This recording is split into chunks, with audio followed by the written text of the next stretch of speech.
Operation devil হান্টে গাজীপুরে ৮১ জন সহ দেশের বিভিন্ন স্থানে ১.৫ শতাধিক গ্রেফতার করেছে যৌথ বাহিনী। এদিকে হবিগঞ্জ ২ আসনের সাবেক এমপি আব্দুল মজিদ খান এবং সিরাজগঞ্জ ৬ আসনের সাবেক এমপি চয়ন ইসলাম ও তার স্ত্রী জ্যোৎস্না খানমকে কারাগারে পাঠানো হয়েছে।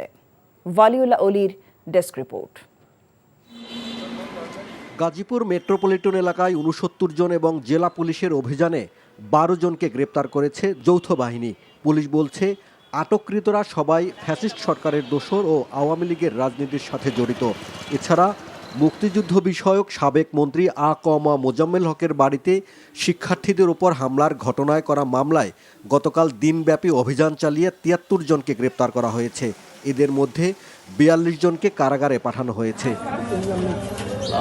ফেনীতে আওয়ামী লীগ ও সহযোগী সংগঠনের ১৮ নেতাকর্মীকে গ্রেপ্তার করেছে আইনশৃঙ্খলা বাহিনী।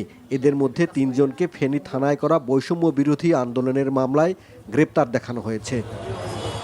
হবিগঞ্জ ২ আসনের সাবেক এমপি আব্দুল মজিদ খানকে ৮টি হত্যা মামলায় গ্রেপ্তার দেখিয়ে কারাগারে পাঠানো হয়েছে।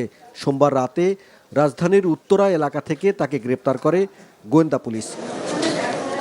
অপারেশন ডেভিল হান্টে কুমিল্লার বিভিন্ন উপজেলায় অভিযান চালিয়ে গত ২৪ ঘন্টায় ১৯ জনকে গ্রেপ্তার করেছে যৌথ বাহিনী। গ্রেপ্তারকৃতরা আওয়ামী লীগ ও সহযোগী সংগঠনের নেতাকর্মী বলে জানিয়েছেন অতিরিক্ত পুলিশ সুপার আরাফাতুল ইসলাম। ময়মনসিংহে অপারেশন ডেভিল হান্টে ২৩ জনকে গ্রেপ্তার করেছে পুলিশ। গত ২৪ ঘন্টায় জেলার বিভিন্ন উপজেলায় অভিযান চালিয়ে তাদের গ্রেপ্তার করা হয়।